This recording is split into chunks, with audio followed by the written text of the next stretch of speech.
What's today? Wednesday?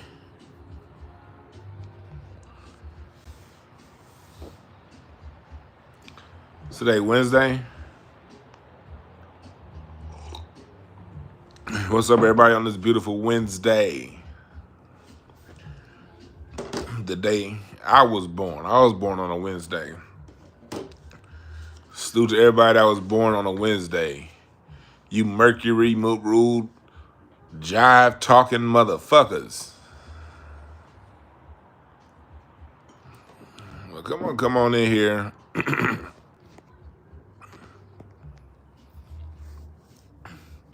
What's up, Go-Go's? What's up, Sinister? Yeah, it's a lot. Make sure y'all share the video. What's up, Scotty Jenkins? Yeah, come on in. Come on in here, y'all.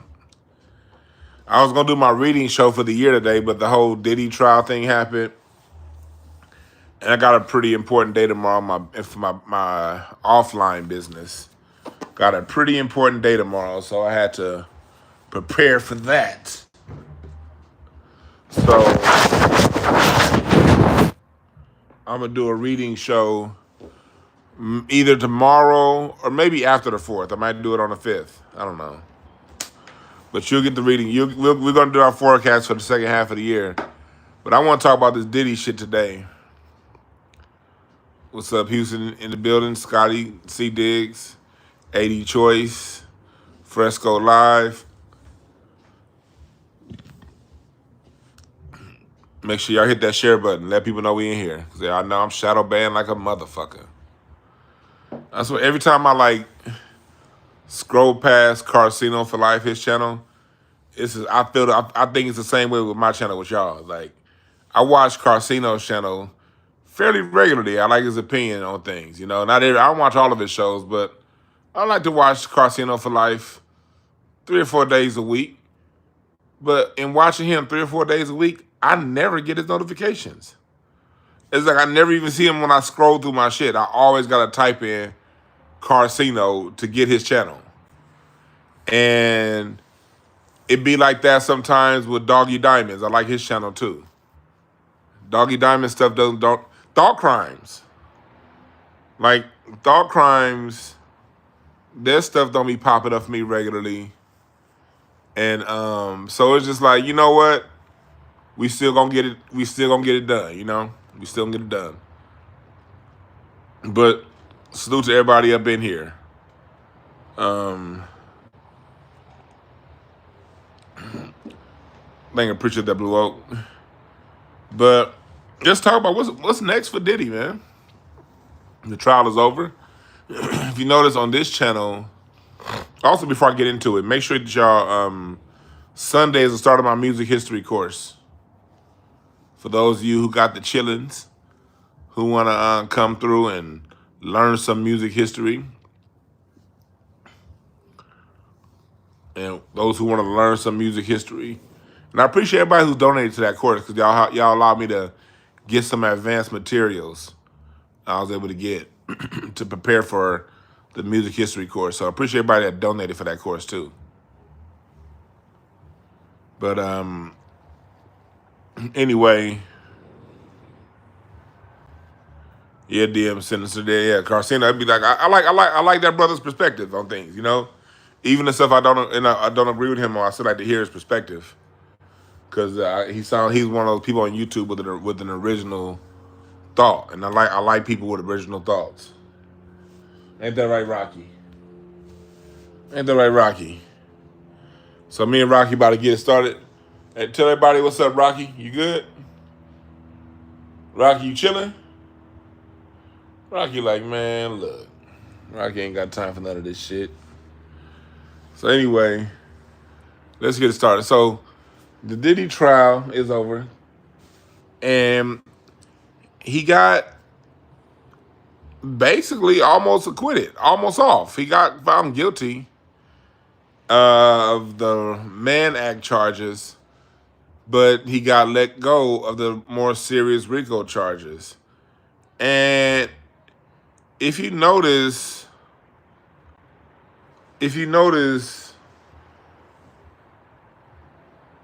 with Diddy,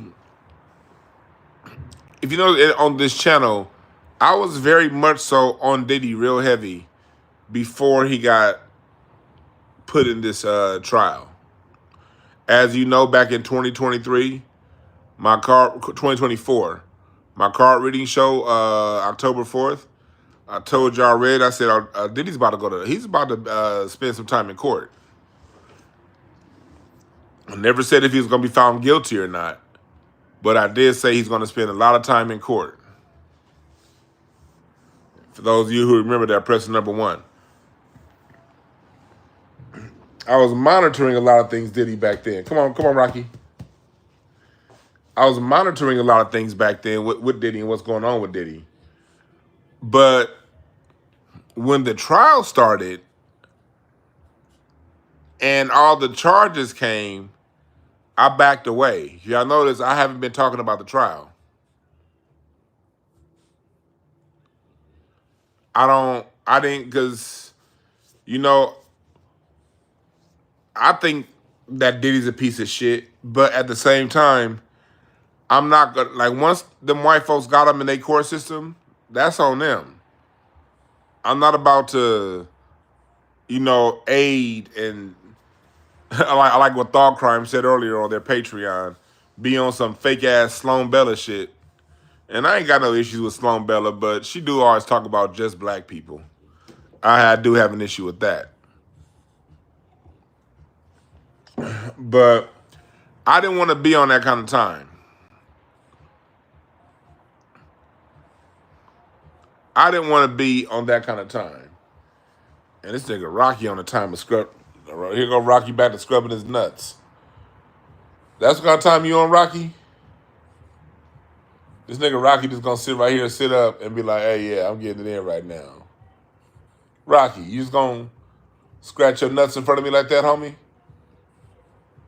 The nigga Rocky like, I don't give a fuck what. Nothing you talking about. I'm gonna scratch my balls. And yeah.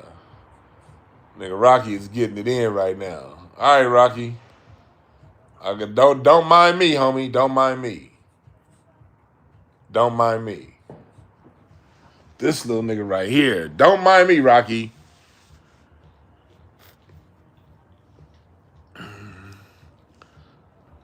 So, anyway. What's up, Brooke?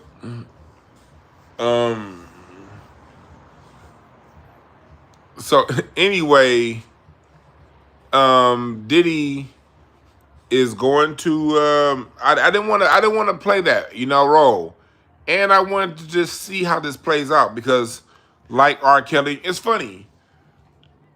This is the third time now. This is the third time. This is now the third time that somebody I don't like necessarily, I dislike Diddy. I never disliked Bill Cosby. I just wasn't a big fan of Bill Cosby's work. The Cosby Show to me was like whatever, you know. You know, a lot of people said, "Oh, the Cosby Show gave us a great black image." No disrespect to the Cosby Show, but my mommy and daddy gave me all the good, positive images I need to see from black folks. But I still respect the Cosby Show. But just when I'm just being honest, when I was 8, 9, 10 years old, that was a very popular show when I was a kid. When I was 7, 8, I was like, whatever.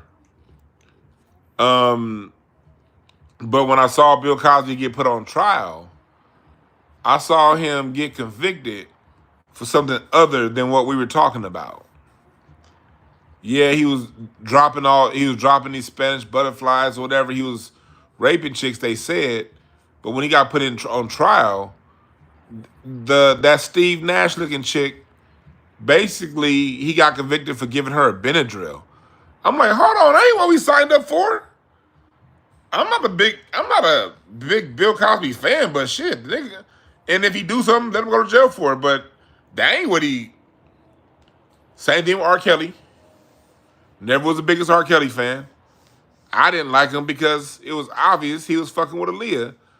And I recognized that shit when I was 13 years old. I was 13, 14. Like, here go another one of them old niggas with a car fucking with the girls my age. So I never liked R. Kelly. I like 12 Play. I like certain songs. Like I like the Chocolate Factory of ours. I majorly respected the In the Closet series. Wasn't a big fan of it, but you know, it wasn't nothing I would ever put on in my car. But I respected the artistry, and it was widely known that he was fucking with little ass girls. Lock him up. But then when you saw his trial, it was like, hold on, y'all doing a little bit too much with this trial. And then when the Diddy trial came, I put up a post about a week after it started. I was like, man, like, I think that Diddy's a piece of dog shit by the way he treat people. I don't like people who treat people crazy. But what they was presenting was just basically a freaky ass bisexual dude.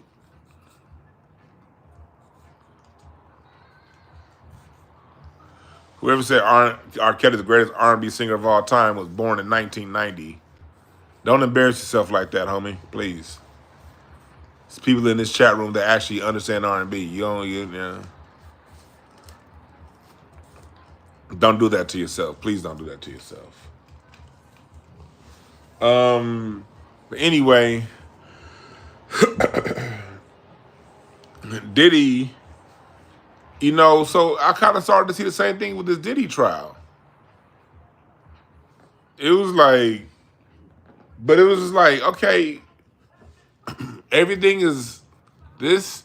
So ultimately, what Diddy ended up getting convicted for, and this is where we as black men have to speak up more. We cannot be battered into silence, and we cannot be intimidated into silence. And again, this talks about, if you follow the channel, you know I don't fuck with no Diddy. And I was talking about that nigga long before he even got charged. But one thing we got to know is that Mann Act was created to basically put a black man in jail anytime they want to. Hey, Rocky, man. Rocky, you trying to get charged with Mann Act? We over here talking about how they do a black man, Rocky. We talking right now how they do freaky ass niggas, and look at you.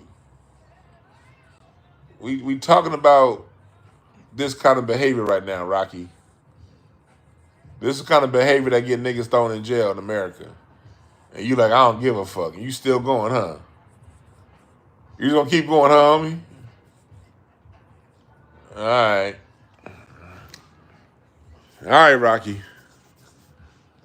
All right.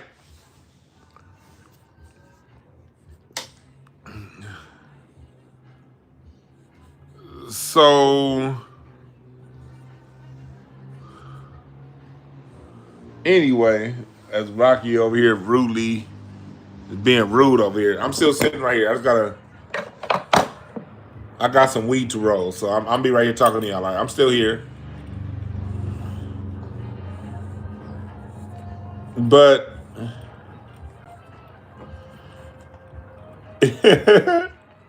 Rashad said he done a remix to Ignition.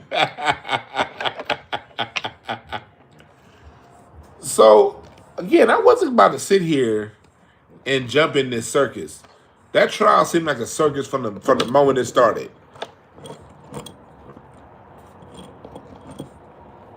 That shit seemed like a circus from the moment it started. Of course, you gotta have the good shit. Come on now. And so I didn't participate. I didn't want to be a part of the Diddy trial shit show on this channel. Like Tisa Tells covered it well. Carcino covered it well. Carcino and Tisa were on opposite sides, opinion-wise. So I listened to both of them, you know, give me updates. I listened to some Ticket TV updates, some Gene Deal. You know, so I was listening to some stuff, you know. But for the most part, I wasn't about to allow that shit to capture my motherfucking emotions, you dig?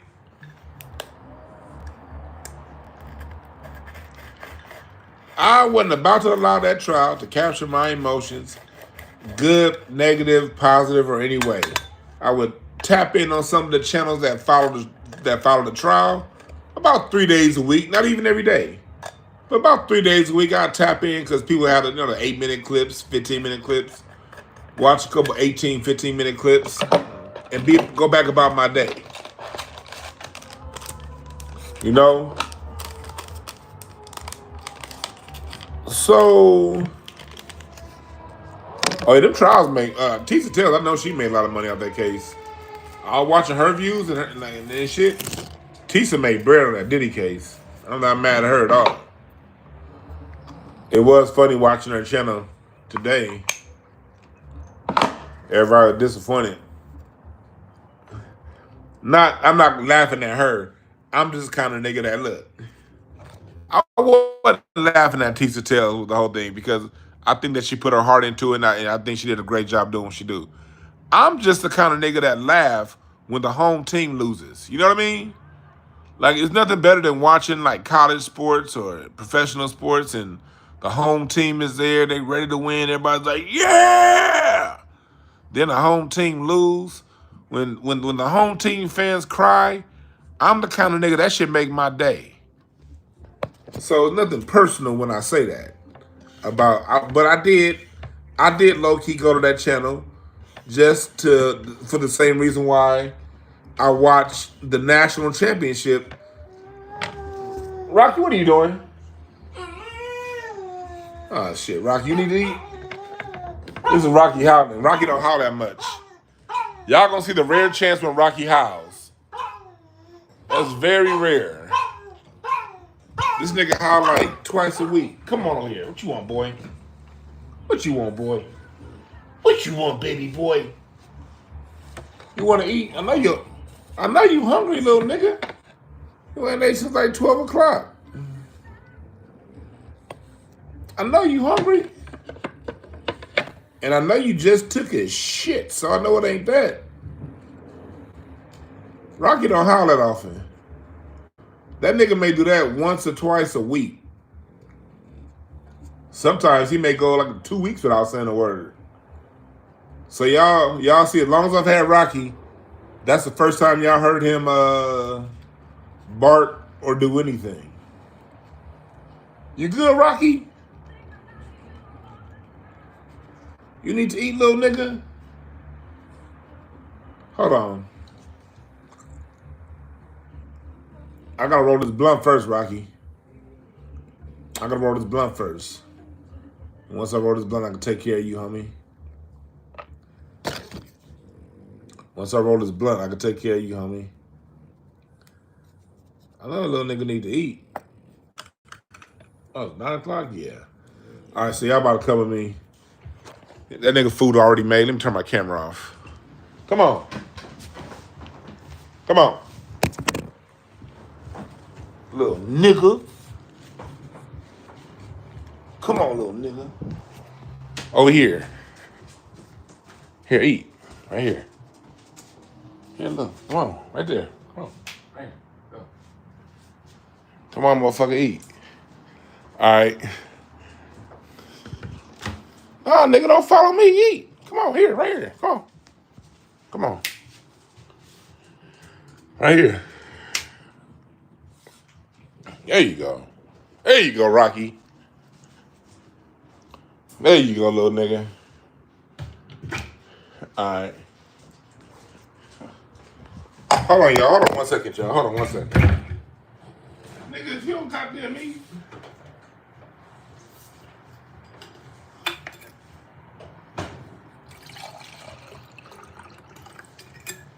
If you don't goddamn eat, come on.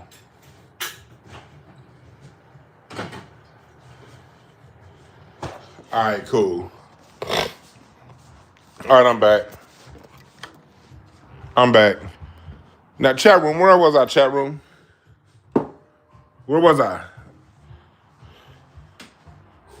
Help me out. Where was I at, chat room?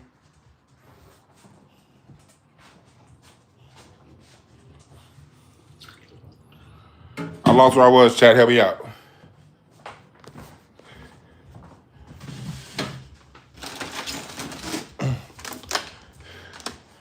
I called today to order my new internet, so hopefully my shit don't be dropping. What was that, chat? Oh yeah, top updates. Okay, so and here's the reason why I did that, y'all. And this reason why I didn't really burden y'all with much of the Diddy trial. It's a lot of shit going on. Once you see something is the way it is, it's our job to watch and observe, you know? We can't change the outcome, and we can't allow whatever happens in the world, whatever happens in front of us, we cannot allow that to upset our emotions. And these trials, these verdicts and stuff, a lot of that stuff is put out there to really control your mind and control your emotions. You know? But Tisa was really into it, you know? Tisa was really into it. And Gene Deal. It's going to be very interesting to see the fallout from this, you know? Because, you know, Jaguar Wright, you know?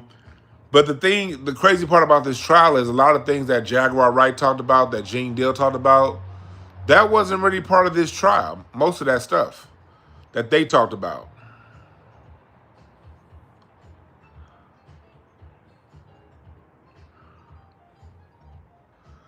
You know?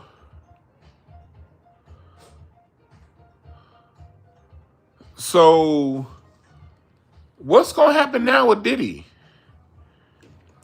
Chat room, help me out. I heard that, when is this trial date set? I mean, when is his sentencing date set? Of course, Guy Universe, this was it. I talked about that also on the channel. How this shit looked like a humiliation ritual. When they started talking about all that baby oil a few months ago, I was like, oh, this shit, they humiliating this nigga. Which I'm not against, because Diddy spent his life humiliating niggas, you know? Allegedly, a lot of the stuff that you heard him do over the years. You know, so I'm not one to defend him. Oh, they said, Ty Love, you said the sentencing is in October? Damn. Yeah, no, they got to get that moved up. Let that man back on South Beach by the summertime. Come on now.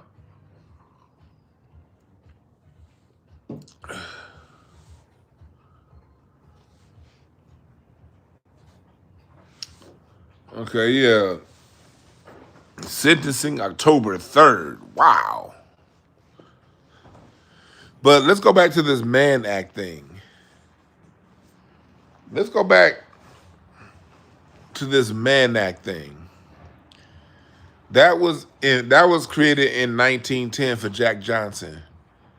And for niggas that got a thing, and originally for white women, but as you see, they can use that Mann Act shit whenever the fuck they want.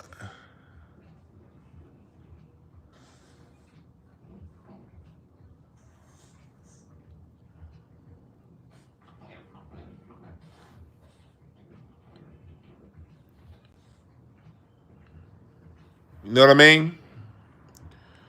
The Mann Act was meant to target black men, because at the end of the day, every black man has sex. And America has always had it's always criminalized black sex. Going back to 1680. And let me start off by saying, I'm not really trying to play too much of the black man role with Diddy. Because, yeah, he did start to speak up more leading up to his legal problems. He was starting to speak up more. But basically, when you look at Bad Boy Records and all that shit, Diddy had a career of cooning. So I'm not trying to play the whole, you know, what they're doing to a black man. But I am using this as an example for the rest of us. So don't take this as me defending Diddy because he a black man. Because this goes whether you're a coon. And matter of fact, for you coon niggas, this should show you. You could do all the voter die, all of the harassing of the niggas you want, all that releasing degenerate, ain't shit ass music, capitulating to the bullshit. When it's your time, nigga. Yeah, rock the vote and all that bullshit.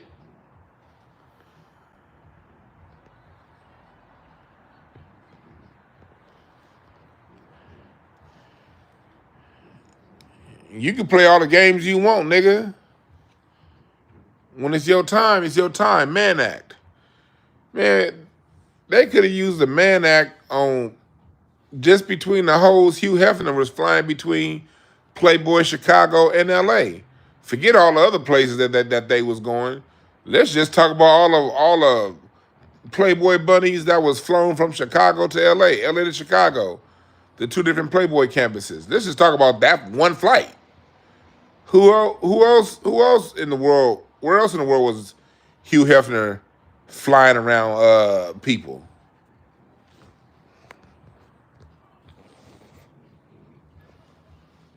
I'm sure all them white boys in the Trump administration got some man acts on their ass. All them secretaries that they be flying from city to city.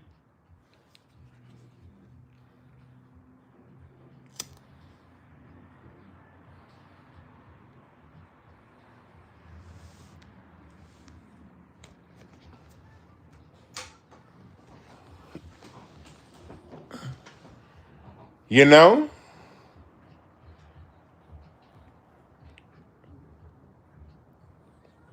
But I'm not the news.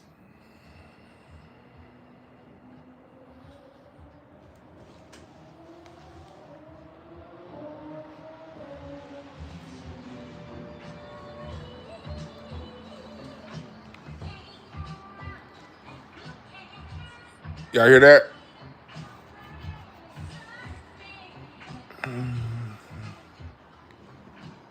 That's the original.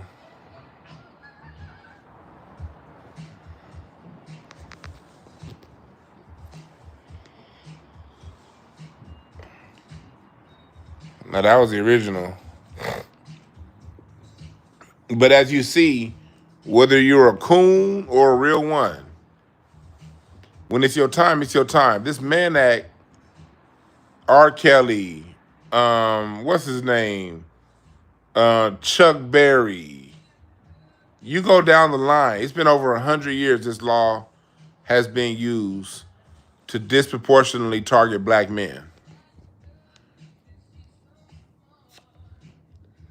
Don't every race of man fly out some pussy? I mean, realistically, don't CEOs do it all the time?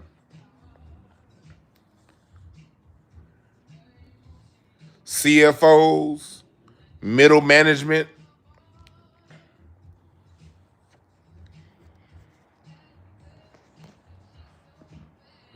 It's a lot of dudes. I know some powerful dudes, and I know I'm not about to divulge anybody's business, but I will tell you a conversation that I did have long outside of this Rico shit.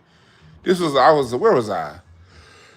I was in my late 20s, and it was this. I used to do mortgage banking in my 20s, and I had a lot of black clients that had their own mortgage companies, and I was young in my 20s, but they took a liking to me, so I would get invited to certain, Christmas holiday parties or summer company picnics and stuff like that. And I remember one of the brothers who owned one of the mortgage offices that was a client of mine.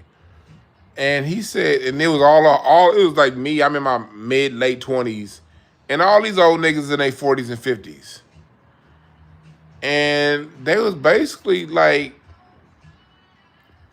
they was talking about flying chicks out assistants because they didn't trust what was in that city, and they were talking about how they would do that. And I remember I had some friends that was that played. I had a lot of former players that played in the NBA that I coached or whatever. And dudes flew chicks to different cities all the time.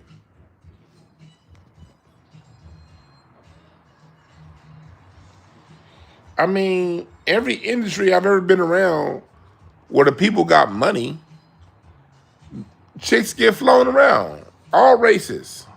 White, whatever the race, it don't matter.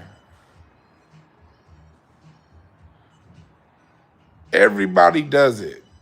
But the black men get convicted for it.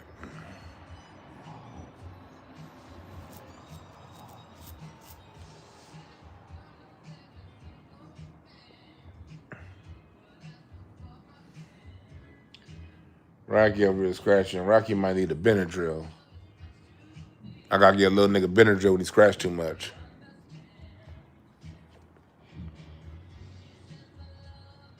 So, you know, that's a cautionary tale to a lot of you dudes out there. Hey, watch how you get down. So what's next for Diddy?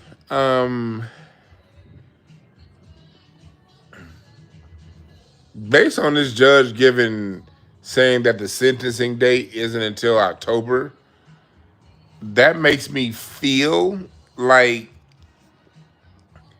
they're going to give him the higher end of the sentencing. I think they give him at least 5 years. I'm going to say he can be in there up to 20. They'll probably either give him 2.5 years of each served consecutively, meaning 2.5, then 2.5, or 3, 3 then 3. I'm thinking anywhere from 5 to 10 years, or 5 years each charge served consecutively. I think overall he's going to be in jail 5 to 10 years, unless Trump jumps in.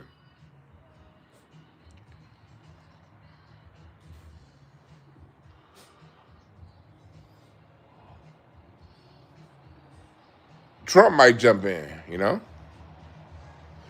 Now, what did he get? I think he should get time served. That's my personal feeling. My personal feeling is he should get time served and he should be out of jail now, if you ask me, because he whooped some ass, but whooping ass ain't no life in prison, And I'm not about to get into if y'all know I've been staying away from, well, she came back and she this. I'm not getting into her. I'm not getting into with him, because in my years working with relationships and working with dysfunctional people, whenever I meet one dysfunctional person in a relationship, I'm meeting two. Sane people don't stay in dysfunctional relationship. Dysfunctional people stay in dysfunctional relationships. So if you're around somebody for 10 years and it's dysfunctional, or if you're the kind of person that's thinking, I don't know how I got with this dysfunctional man. I don't know how I got with this dysfunctional woman. I'll tell you how. You're dysfunctional too. No judgment, just what it is. Something that Jay. You can't be around somebody for 10 years that's dysfunctional and you not be dysfunctional too. So I don't get into that whole argument. Well, she stayed and he this and he that. I see that I'm dealing with two dysfunctional, crazy motherfuckers.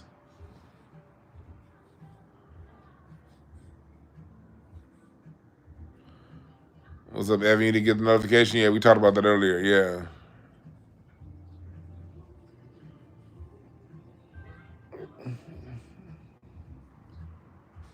So for me, at the end of the day, it is what it is,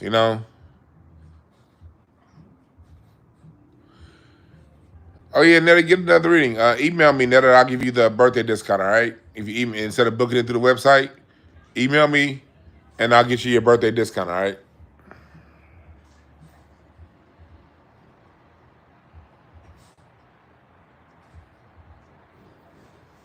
That's a real point. Talk, go. Hell yeah, that's the Jones Girls in the background. Hold on, my little nigga Rocky itching too much. I need to get my little nigga a Benadryl. See, these Frenchies are sensitive. See, Rocky, look at Rocky. Look at Rocky. This nigga posing now. Like, yeah? You still scratching your nuts, homie? He looking like, Rocky looking like, nigga, if you don't get that fucking camera out my face, when I scratch these balls. Come on, Rocky, come get a Benadryl, homie. But anyway, y'all feel what I'm talking about when it comes to Diddy.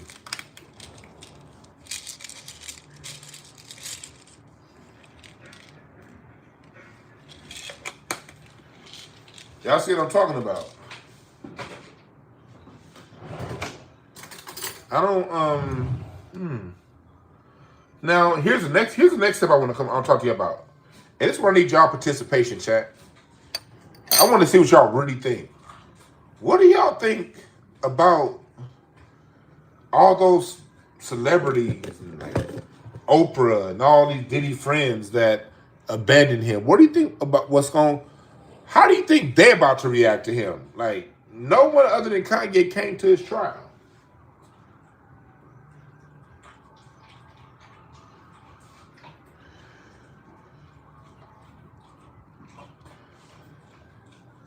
What do y'all think is about to happen with that?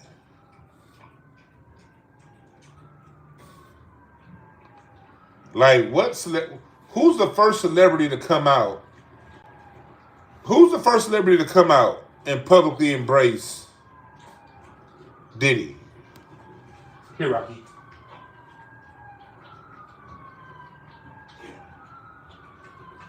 This little nigga.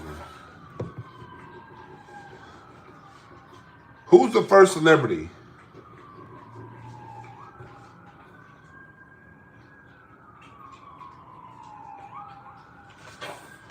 Come on, Chairman. Who y'all say? Will Smith? Oh, that nigga said Will Smith. I wasn't expecting that one. I wasn't expecting Will Smith.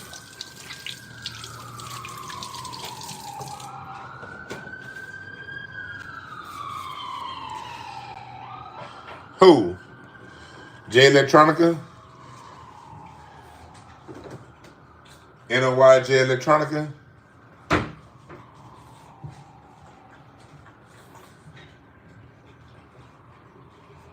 Who else?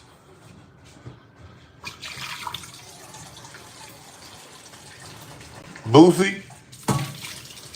Y'all think Boosie? Fat Joe? That nigga said TD Jakes. He's Saucy Santana. Niggas be for real.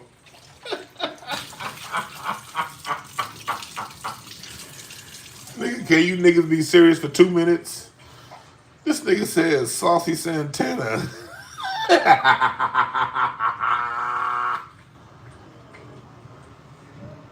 Nigga, I'm for real laughing at that one. Nigga says Saucy Santana.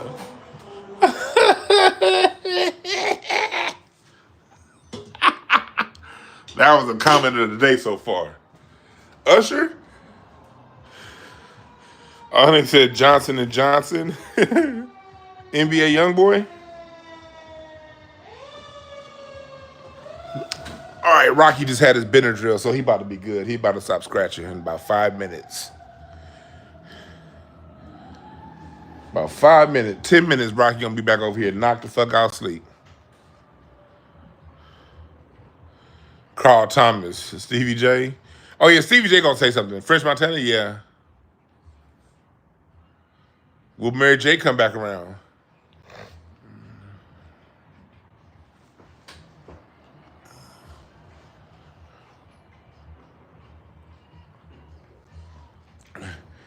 Yeah, Isaiah Roberts at trial was a waste of time. Isaiah Edwards, that's why I didn't talk about it.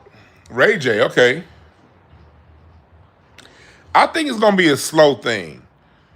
Yeah, I think it's gonna be a slow unfurl. You know, like people not gonna come out and support Diddy right away.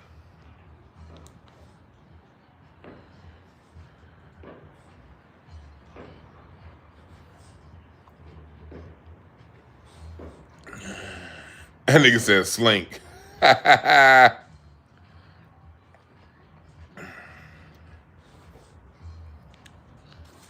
Thought Crimes on their Patreon today had a great fucking question. They said, Sincere Sin said, you know, Diddy's a little vindictive motherfucker. Who is Diddy gonna go after first? Is he gonna go after Jay-Z? Who else did they say? Who was on Thought Crimes Patreon earlier? They said who are they gonna go after first? It's either gonna be Jay-Z or 50. That's what it was. Jay-Z or 50. What's the fallout with 50? Because 50 been running this goddamn mouth. Oh, Isaiah Howard said, you said Gene Deal. Okay.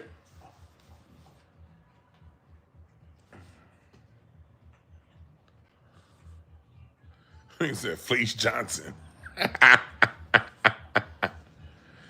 Fleece Booty Warrior Johnson.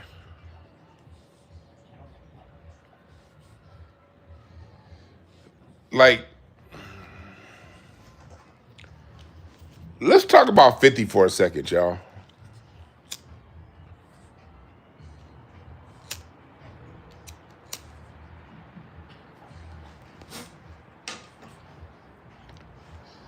Can we talk about 50 for a second?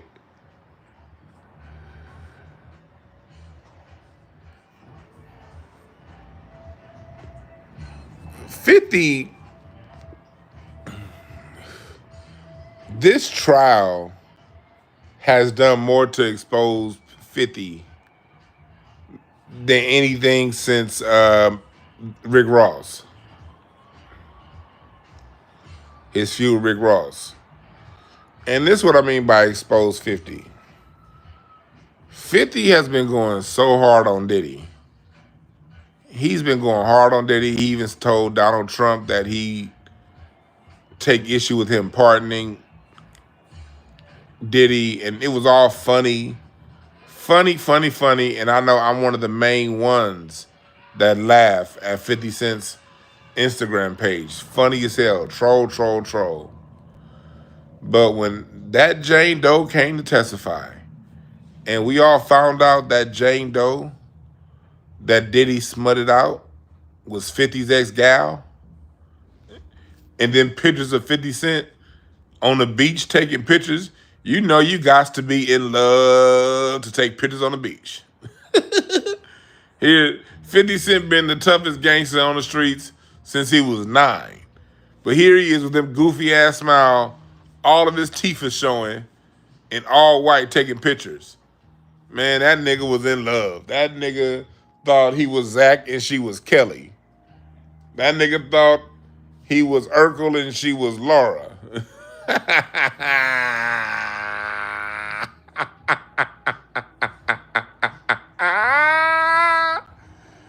This boy, that nigga thought he was Martin and she was Gina. And this nigga Diddy took her and smutted her out with the Punisher. Diddy forever wins. There's nothing 50 can do. Before it was always funny. And it still is funny. But ladies, listen to me. As a man, if somebody takes somebody a dude was really in love with, and publicly smuts her out, that's one of the most disrespectful things your rival can do.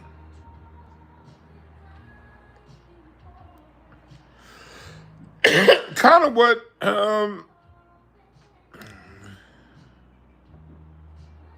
so that made everything that I laughed at from 50, and I still laugh at it on a surface level, but that made me see everything 50 does with Diddy from a totally different point of view. Now, every single time 50 posts something about Diddy, my first thought is, oh, that nigga hurt you. The first thought before I got that bit of information was to laugh. Like, oh, that shit funny. And don't get me wrong, I'll still laugh. But my first thought is, oh, that nigga broke your heart. Oh. But this is funny than a motherfucker.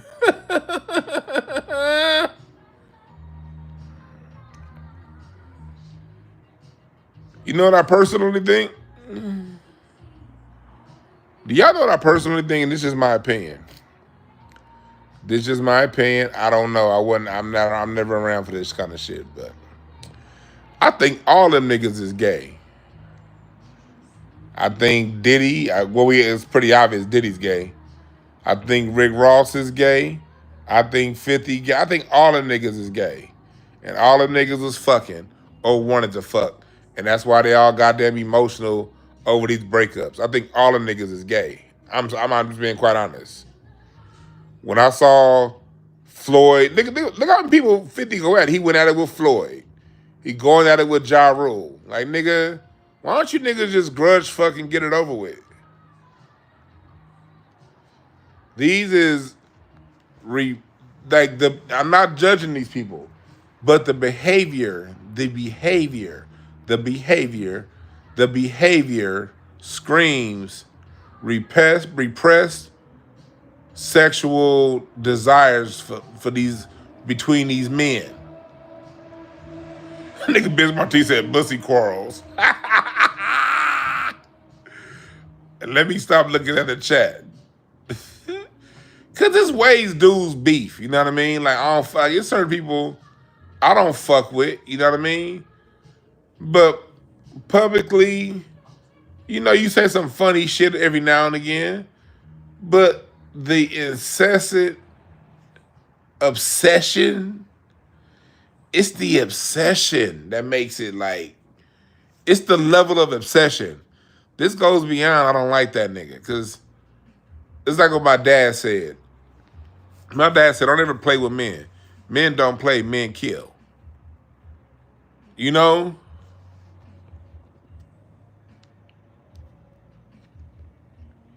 Somebody said not 50. Why not 50? What straight men be on other men this hard?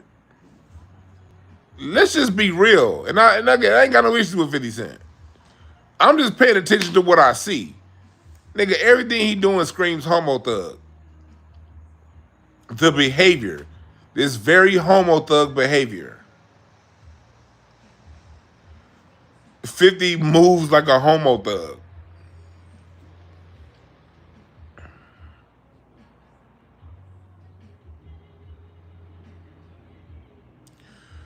On this very channel, I told y'all before the trial, press Biz Marti, C. Diggs, Dexter Robinson, y'all might remember this story.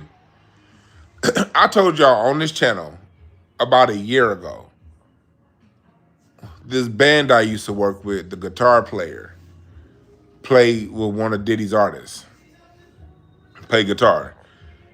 He said this story is about 10 years old. We're talking like 2014, 15. I heard the story back then. This dude was invited out to Star Island with that artist that Diddy had at the time, or he still may have the artist, I don't know. Anyway, long story short, he comes in, he knocks on the door, they get there, they get dropped off by the Uber or whatever. And Rick Ross answers the door in nothing but a towel. Well, I mean, nothing but this is fat Rick Ross too. Nothing but a robe.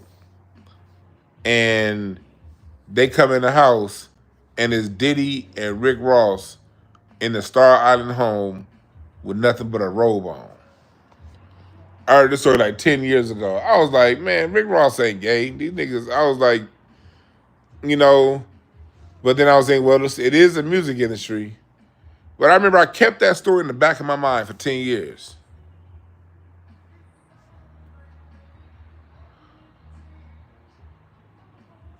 When I heard that, I was like, hold on. He's like, he didn't see them do no gay shit, nothing like that. He didn't see them kiss.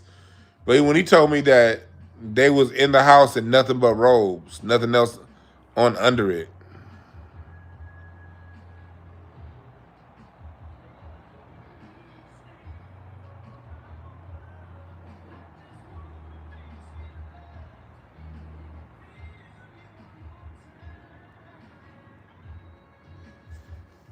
So when I see the way 50 and Rick Ross have been going at it for well over a decade now, real niggas let shit go. Real niggas either gonna fight or let it go. But to hold on to some shit for 10 years, That's some other shit going on. That's heartbreak. That's heartbreak. Yeah, rest in peace to Walter Scott from the Whispers, the twin. Rest in peace.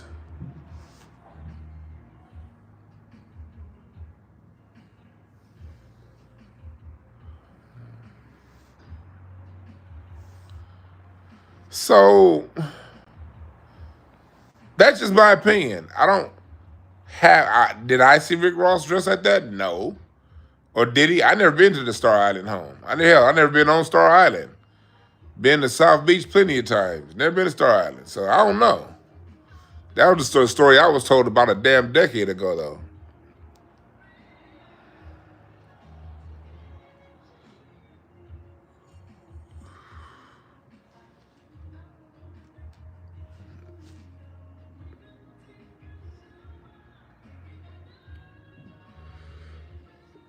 Yep, that's everybody's opinion. It's just the way it plays out. It's just the way it plays out, you know? Like, I'm used to the kind of confrontation Kendrick had with Drake. Let's put this shit on the table, motherfucker. I don't like you. I hate the way you walk. I hate the way you talk. That's my style of beef. I don't like that nigga.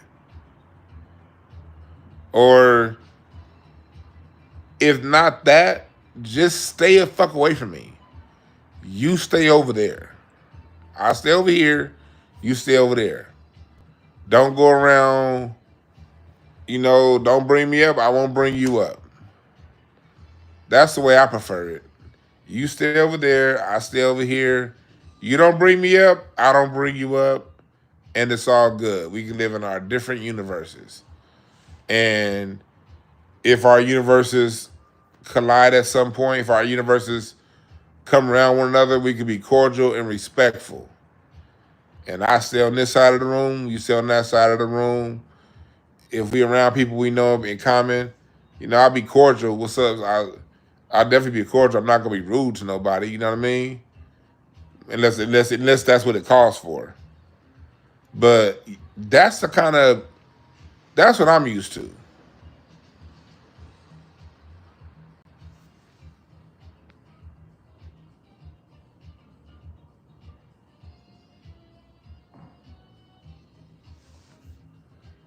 It's okay to dislike people.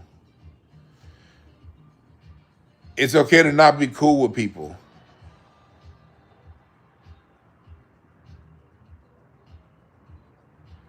What's up, Eddie Kane?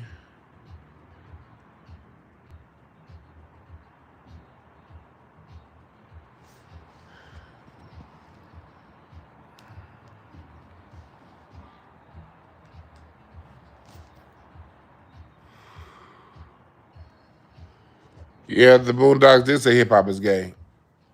Hip hop is very gay. Music is gay for the most part. A lot of music is very gay.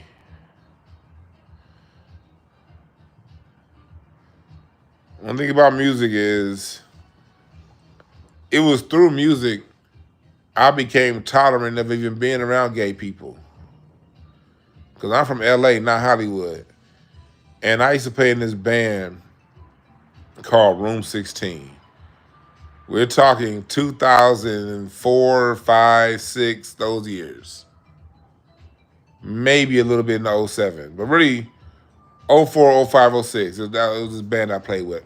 I met these guys in college. These two cats. One of them, Abraham, I met him in college. He was white Latino. And he and his brother had a band. And so I became the drummer. We did like a lot of local shows in LA. We didn't really travel. We recorded a CD and did like a lot of local shows. But I was playing at that time in my life, I was playing the drums with two different bands and at 2 different churches. So I was on the drums at least 4 to 5 days a week back then. And we got this lead singer. Because, you know, singers come and go. It's hard to keep singers. It's hard to keep bass players in your band. Remember that. It's hard to keep singers. It's hard to keep bass players. And we get this singer named Akil. Cool as hell. Every rehearsal, dude came to rehearsal in jeans, a hoodie, a t-shirt. The dude dressed normal, right? Me and him ended up becoming cool. And he had some little twinges about him, but it was like, I don't know. He was always normal at rehearsal. His first show with us was at the Hard Rock that used to be in the Beverly Center in Beverly Hills. Press number 1 if you remember the Hard Rock in the Beverly Center. On Beverly and San Vicente. On that side of the Beverly Center. So we planned the gig at the Beverly, there at the Hard Rock. Akil is late.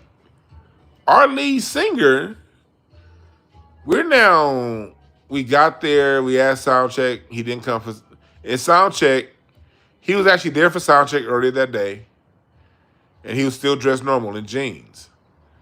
Nigga, show's getting ready to start. We're 5 minutes to showtime. Akil's still not there. We're calling Akil. Where are you, Akil? Where are you, Akil? He's not answering. We get on stage, right? And we like, fuck it, we just gonna go. We trying to make adjustments. The dude that plays keys, he also could sing. So we trying to make some adjustments. You know, I could do some supporting vocals in the background. I don't sing, but I could harmonize sometimes when I play the drums. And so I'm thinking I might do some harmony in the background. And right as we're about to go on, our lead singer comes running in. This nigga had on no shirt with glitter on his chest, a vest, and y'all know like the old, because he was like he was kind of swole. Y'all remember like them armbands the Ultimate Warrior used to wear?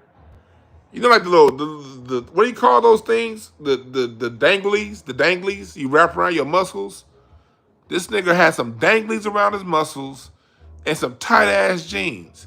Mind you, this 2005. 2005 was baggy pants era. Yeah, tassels.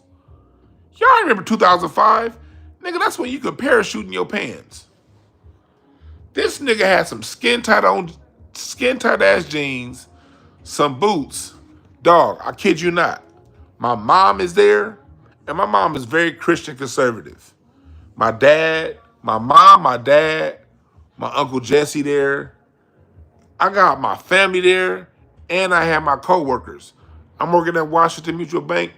I got my co-workers there, and my current wife. She was actually with her, she had a different boy. We've been friends since we was in middle school. But that's when she was with her previous boyfriend. That's how long ago this was.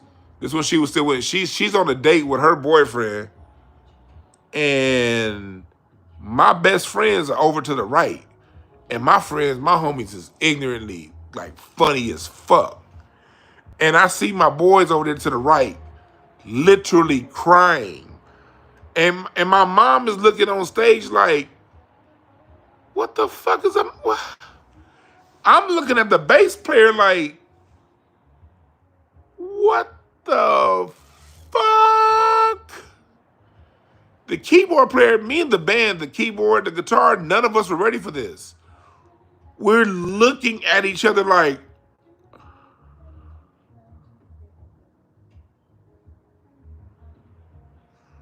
what the fuck is going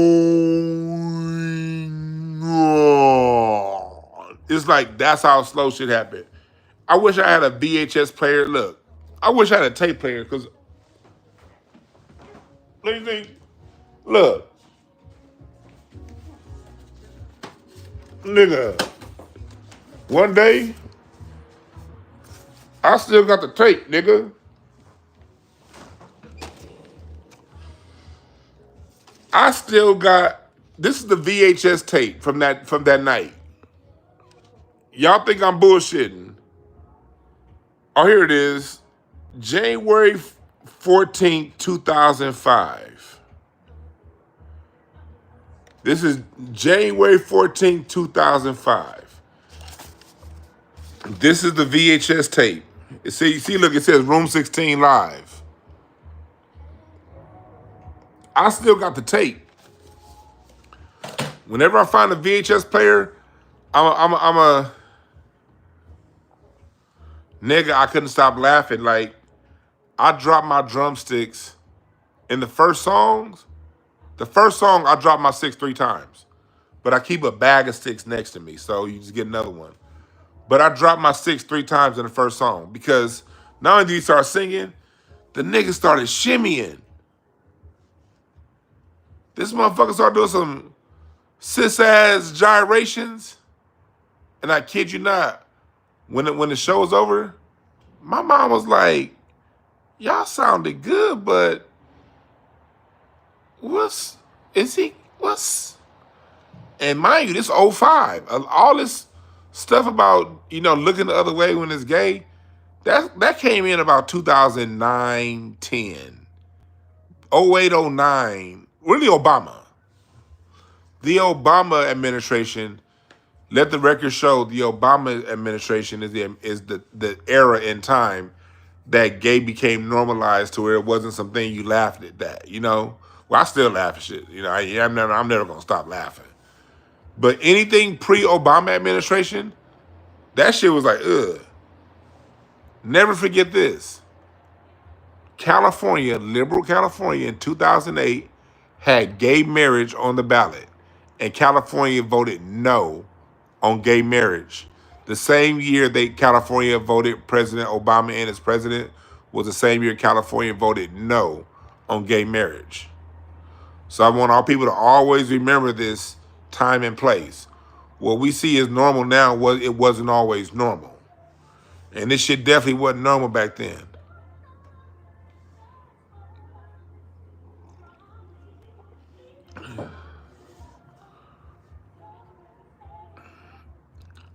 And so I'm in front of my homies, my mom, my uncle Jesse. He was like, Dewan,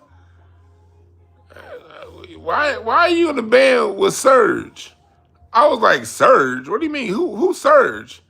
He was like, Surge from Beverly Hills Cop. Axel Foley, Axel. I fell out laughing. My Uncle Jesse called him Surge. He was black though, but y'all remember Surge from Beverly Hills Cop? I was like, who are you talking about, Surge, Unc? He was like, your lead singer, Surge from Beverly Hills Cop.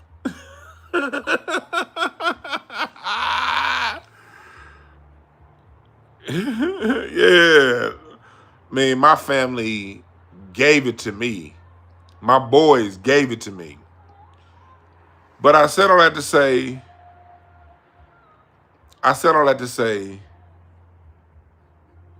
me and that cat I killed, we ended up becoming cool. Not friends. I never really we just hung out with him at his house like that. We didn't do that. But he's somebody it was through music. What happened was I started a couple years later, I started recording music with him. And I was already cool with him. We had known this dude for 4 months before this thing happened. We had known dude for 4 months. He never dressed that way, nothing. And so after the show, we asked him what happened. He was like, it's about the performance. I'm a performer. It's about the performance. We was all like, all right, but nigga, we made him, and he sang for our band for another year after that. And we made him, he never did that shit again. All shows after that, he wore regular ass clothes. We told him he was like, I figured you guys might have an issue. That's why I didn't tell anybody what I was doing. We was just like, man, just don't do it again, please. But me and dude, like, he was the first person, and he never admitted that he was gay, but the nigga was gay, period. He used to always still try to bring around, because you know, gay dudes be having the finest ass women. Gay dudes be around the finest women. So he'd always, you know, bring all like the finest women around. I'm like, nigga, but you still gay, you know? It's cool. But it was music. It was music was the first time that, and also in church, it'd be all kind of, like my church didn't have that many gay musicians. My church didn't. But we still had them. But our music department wasn't as good as a lot of them other churches too. We didn't really have too many gay dudes in my church, but our band wasn't as good as them churches that did. So I ain't about to sit here and be like, yeah, them bands with them churches with all the gay musicians, them is the best fucking bands you gonna find. But I said that to say whether you're in church, playing at the Whiskey a Go-Go, music is gay. Entertainment industry is gay. And you're just gonna have to figure out if you straight and ain't in that world. Like for me, being married helps a whole lot. I could always just come back home, you know. A lot of these niggas are single and they want to be in the mix, and so that's the whole thing. I'm married, so whenever I'm done working, I go home. I come right here, kick it with my wife, kick it with my dog.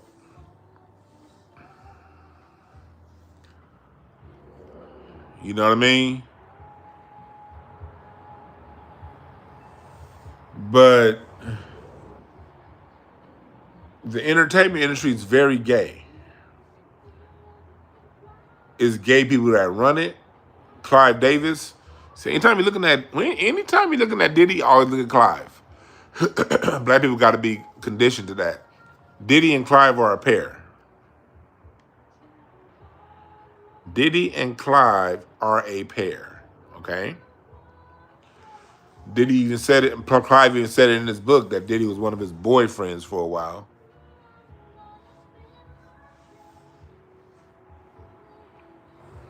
These dudes that run the industry, a lot of these dudes are very, very, very, very gay. Bisexual, gay, I don't discriminate. The minute Dookie touch your dick, in my opinion, it's all the same. But I still respect. I still got nothing but respect for these people because people live their lives how they live their lives. I don't, you know. And I also know that that's one of the things people talk about it. Corey talks about it. You know, Corey may harp on it a lot. You may get mad when he harps on the hell. Sometimes I turn the channel from 5150 when Corey harps on it too long. After a while, I was like, come on, man, let's get to something else. Or get, you know, but I'm still gonna turn on that motherfucking 5150 every week regardless. But you know, we all have our things we like and dislike. But even though the ranting, in my opinion, sometimes may get a little bit long, he ain't lying. Brother ain't lying. Whether he tap on it for 3 minutes or if he stays on it for 45 minutes, he ain't lying. So, and that's why I can keep watching.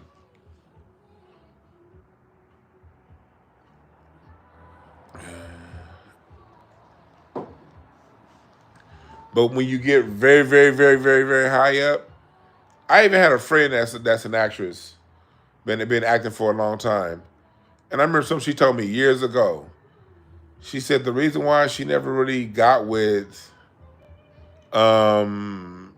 dudes in the industry, she said because at some point she seen all of these dudes' manhood get checked in a way to where either they was gonna step up or if they was gonna continue to stay in the game, they was gonna capitulate. And these dudes capitulated. She said she's seen it time and time again. I've heard that from women. I've heard that from dudes, seen the documentaries.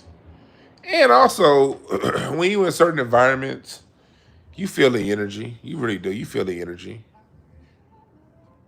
That's one thing I like about this internet. The internet opened up a vehicle and a lane for those of us that didn't want to necessarily play that game, you know? If I just stay around here and the people who fuck with me, fuck with me. You know, I got my subscriber count. Whenever I decide to start throwing comedy and music shows again, as long as y'all come out to my shows, support my channel, I'm good with that. I don't, you know. Now, that's not to say there aren't straight people in the industry. I know a lot of straight brothers in the industry and sisters. Everybody ain't gay. Everybody in the industry is not gay. Everybody in hip hop's not gay. Everybody in acting isn't gay. Everybody in singing ain't gay. We're just talking about the dominant energy in those environments. We're talking about when you get to certain level of those environments. There's levels to everything. You can be around the whole time and not participate.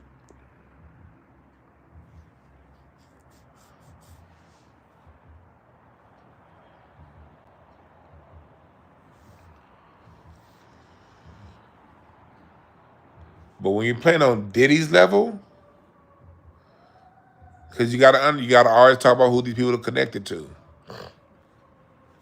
Diddy is connected to Clive Davis, an admitted queen. Question: since when do queens have a bunch of straight dudes around them, partying with them, being around them a lot? I ain't talking about business associates now. I'm talking about up under them, literally.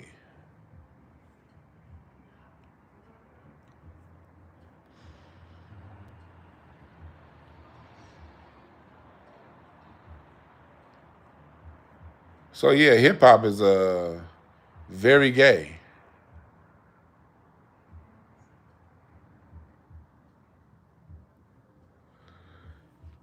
You said women seem to get a pass. It's not that women get a pass. Women don't make the decisions in the industry. At the end of the day, in the industry, the men still. The reason why the focus gets put on the men is because the men are the ones generally making the decision.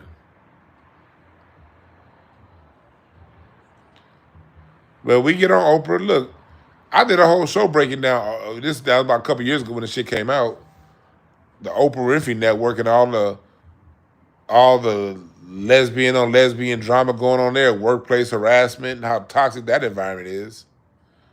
But a woman making a decision in Hollywood and music, that's a rare exception. 49 times out of 50, it's a man that's making the final decision. And since men are the ones that make the decisions, men are the ones picking and choosing who makes it and who don't, the men are going to be the ones that we talk about, you know? Queen Latifah can munch on as much carpet as she wants.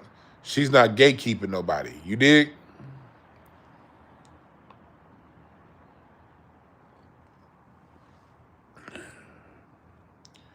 Now, we can talk about like Lena Waithe. Lena Waithe tends to only want gay black men around in her shit and foreigners and, you know, we can talk, but Lena Waithe also ain't done nothing illegal. She's never been accused of anything illegal. And now she may do things in bad taste. You know, her storylines and, you know, her casting, in my opinion, is in bad taste. But she didn't do nothing illegal, nothing we heard of.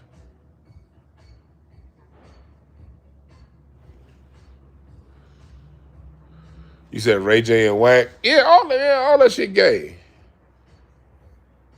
Any man that got the info on every man, nigga, that shit gay as fuck. I don't care how you cut it.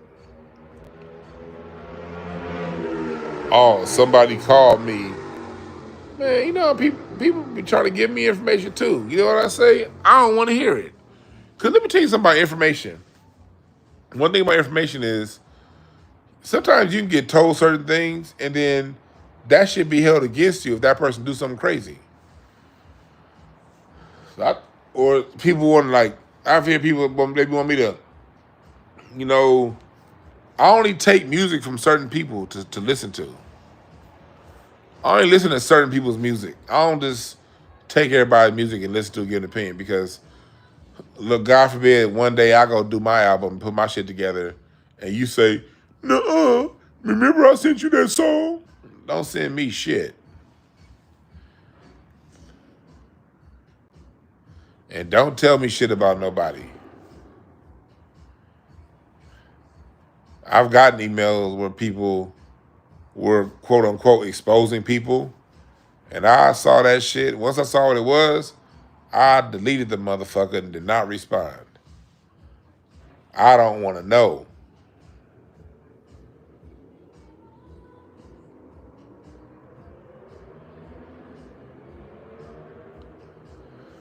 Right now, my focus is on finishing my book and finishing my documentary. But one of my documentaries I do, I might do an original soundtrack. And that'll be I'm doing an album with that. I have an idea for a music doc that, of course, I'm not telling y'all because I got to finish this gospel documentary first. We trudging through this shit. We trudging through, y'all. Be patient. Please be patient. We are trudging through this documentary. And when y'all on Patreon and all that stuff, that helps. That helps a whole lot.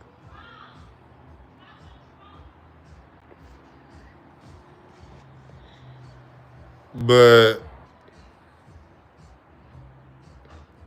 outside of that, appreciate that, Martin. No man says some midnight ideas that whack finger puppets. That is funny. I don't even know why you'd want to be burdened with everybody's information. But at the end of the day, I don't have to know. You know, Whack 100 is his own man. I respect him. Anybody that get caught up in that bee's nest, you saw the bee's nest. You can't get mad if it stung you. But that's still, whether you like them or not, all that gossiping and having the info on everybody, let's tell the truth. That shit's kind of gay. And that's no disrespect at all.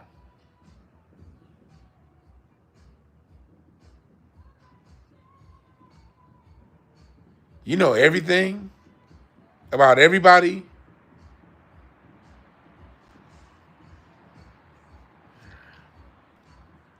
You actually take the time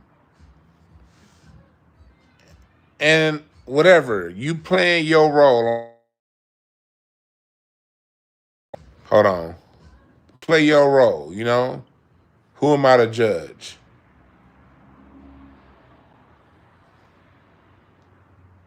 But it's still gay.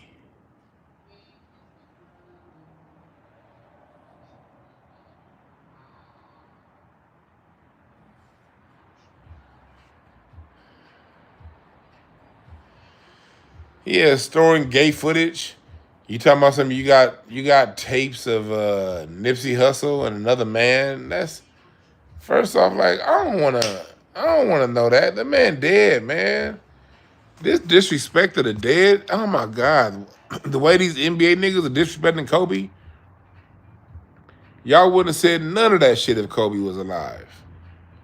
From T Mac to Dwayne Wade, all these niggas, they wouldn't have said none of that shit if Kobe was alive. You got Wax City. Look, I'm gonna play devil's advocate. I'm not. I don't think Whack 100 has any reason to lie. If he says he has a tape of Nipsey, he probably does have a tape of Nipsey doing something like that. And even if it was true, that still wouldn't change my opinion of Nipsey. Matt, but what it really does, just being a real nigga, that made me look at you funny. Like, oh, first off, why do you have that tape? He dead. Who you trying to blackmail? The only reason why they have it, there's only one reason to have a tape like that, and that's to blackmail somebody. Well, he's dead, so you can't blackmail him no more. Why you got that tape? That's the first question. Second question is, why do I know you have that tape?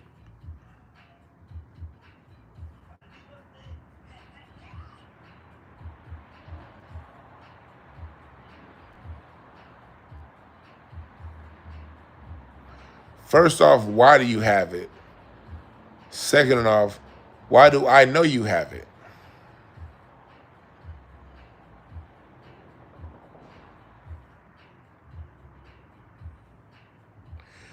Yep, Kevin, that's a good point. When Loose Cannon, when they beat them two dudes and took their clothes, there's nothing gayer than making somebody than taking somebody's clothes and making them be naked. Why do you want to see another man's balls and ass? That shit, seeing any kind of a side of the man is cringe. If I'm doing something and if I'm watching TV and a man's ass cheeks show up, it's like it's like a visceral reaction. You can't even control it. It's like, oh God, no. Ooh. Is it over? Babe, is it over? I can't see. Is it over? Am I lying, fellas? Fellas, am I lying? It's like you can't even control it. It's like, oh no. Ooh.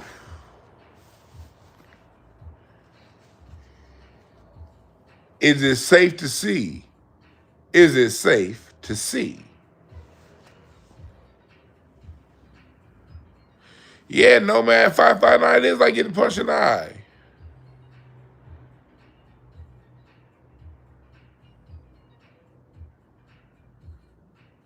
Yeah, you feel some red flag shit.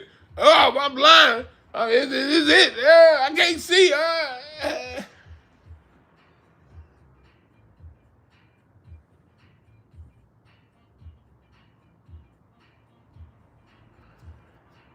Am I gonna stream me playing GTA 6 when that come out? I'll do that.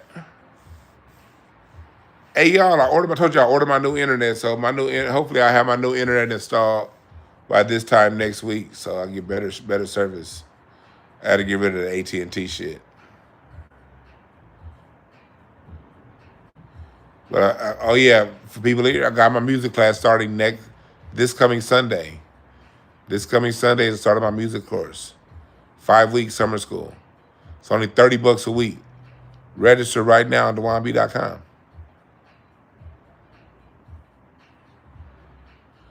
I can stream you playing GTA 5 right now. Shit. I was playing GTA earlier, but I'll be playing in story mode. I don't be playing online. I like playing story mode. I don't like talking to people online. I don't like interacting with people. Video games be my solitude away from the bullshit.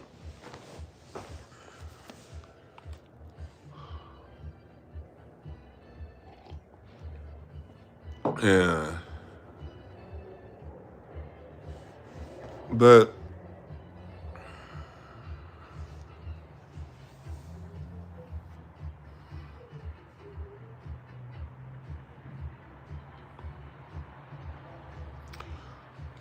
I'm gonna tell y'all right now, we about to start a series on the cause on the heels of us talking about Diddy.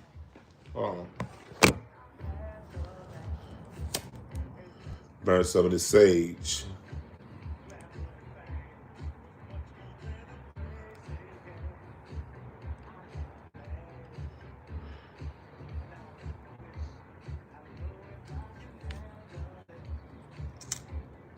There we go. The big time. Big time. There we go. But we about to start doing a series on the Mulholland murders. Not Mulholland, Laurel Canyon. See, while they're talking about Diddy and they're like talking about hip hop, like people think that hip hop is especially violent. I don't think black people know how extremely violent the hippie scene was in Laurel Canyon between 1966 and 1980. Y'all don't know how many people died tied to that rock and roll scene in the hippie scene of the 60s and the 70s.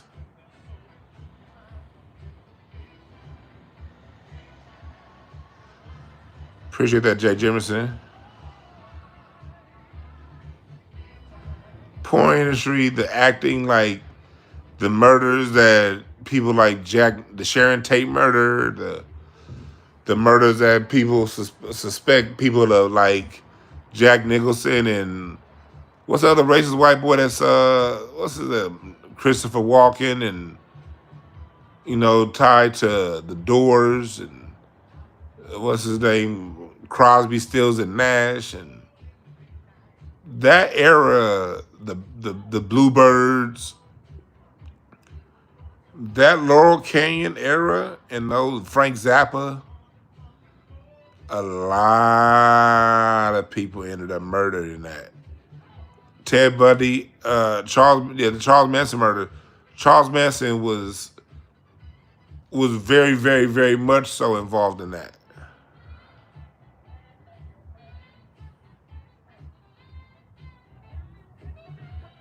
Yeah, they were close. It went way deep. See, the Laurel Canyon murders, they went way deeper than Charles Manson. They went a lot deeper than Charles Manson. Charles Manson was almost like the tip of the iceberg for all the white folks that was getting murdered up through Laurel Canyon. Hip hop ain't got shit on that decade at Laurel Canyon. All of the so-called quote-unquote suicides, the people jumping off balconies how did two different people kill themselves by jumping off of a balcony with the same person at both suicides? So you mean tell me the same white man was there when two different people died of suicide from jumping off of a balcony? Okay. A lot of those Laurel Canyon murders and rapes were the murders. A lot of those murders were disguised as suicides. The drugs, the LSD, and all of these murders are tied to bands like Crosby, Stills and Nash, The Doors, the Mamas and Papas. That hippie era music out of Laurel Canyon, a lot of those artists, their families, their moms and their dads work for the alphabet agencies. Like, there's a very weird connection between the 60s hippie era and those artists, their parents working with military intelligence. It's a lot of military intelligence involved. It's a lot of drugs involved. It's a lot of murders. It's a lot of rapes.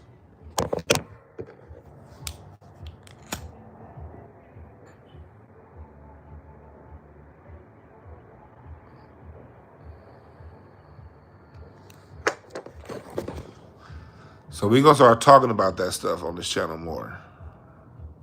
And of course, I'm going to have some Patreon exclusives.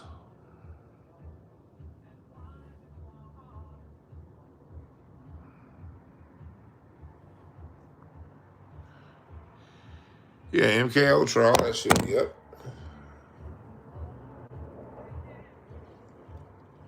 Because I don't want people to think this is just Diddy. This is the entertainment environment, people. Diddy is a choir boy compared to what goes on in that world.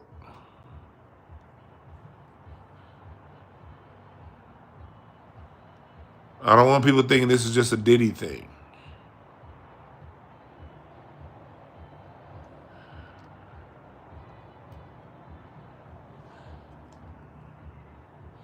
Phil Spector. Do y'all know how fucking crazy Phil Spector was? Like him going to jail, like I mean, and him getting that murder charge finally. That shit came 40 years too late. The first time Phil Spector was suspected of a body dropping around him was like 1967. Bodies been dropping around Phil Spector since the 60s.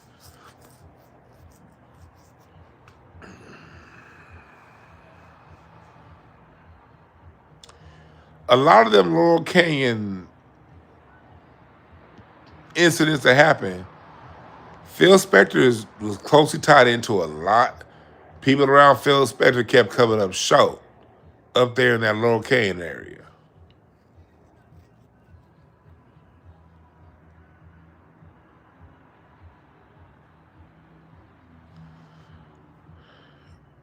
Like, I remember it was probably like 6 months ago. I was having a conversation with my father-in-law about Phil Spector, and he was talking about my father-in-law was talking about with Phil Spector. He used to do studio work with Phil Spector, and Phil Spector was crazy as fuck. Phil Spector stole all of Darlene Love's money. Darlene Love had to go back to being a housemaid in the 70s because Phil Spector stole her money from the Christmas song. And all the other, Darlene Love made a lot of stuff, but Phil Spector would attribute those songs to a group, to the name of a ghost group that didn't exist. The group was Darlene Love, but he wouldn't put her on it, and so she missed out on a lot of royalties. But I remember my father-in-law once told me one time a story about being in the studio with Phil Spector, and somebody didn't they weren't playing the music the way he wanted them to play. This nigga Phil Spector pulled out the gun and it started shooting it in the air. Multiple shots. Boom, boom, boom, boom, boom, boom. You guys are going to fucking play it the way I said to play it. And then walks off, sits the gun down, and people had to scramble, and needless to say, they ended that day's recording. And my father told this, like I said, this is like back in the 60s, because in the 70s, he wasn't working for nobody. He was producing by then. But in the 60s, he was still a studio musician. And he said, yeah, Phil Spector pulled out the gun and started shooting it.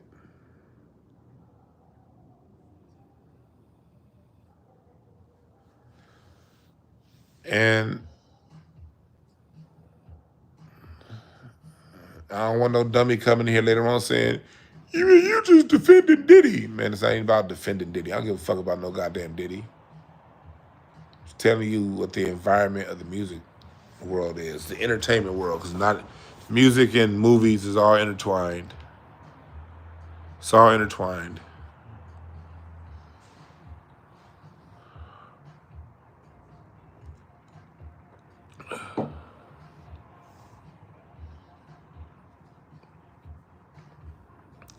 Barry White used to carry his gun in the studio.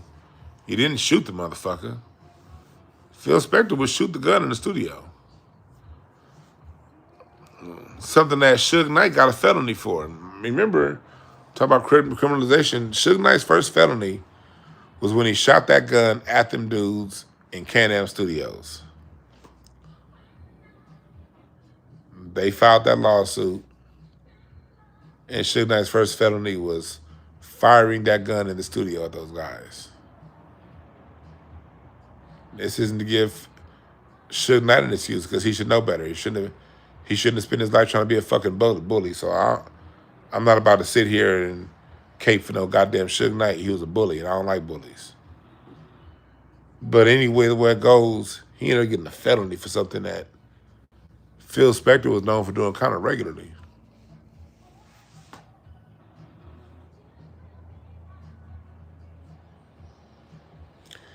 Somebody said, did he hit me up for an interview? Would I do it? Yeah, I would do it.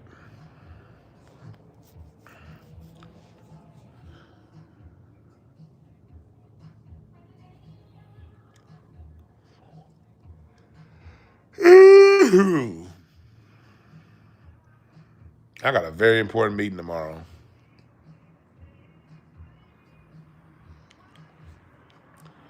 But I'll probably come to you guys tomorrow after my meeting.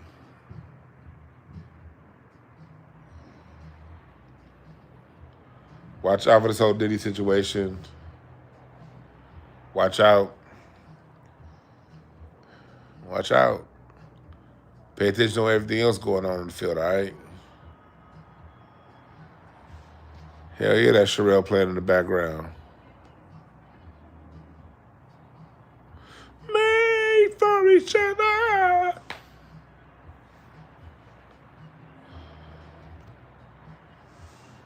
Yeah, it'll go smooth.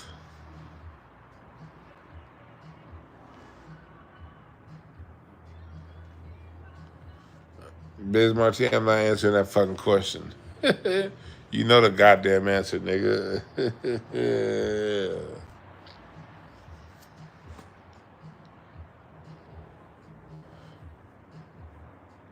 Yeah, man. But that's what it is, y'all. Like, you know, they overcharged them. They still ended up getting them for those charges that a black man's always guilty of, the Mann Act.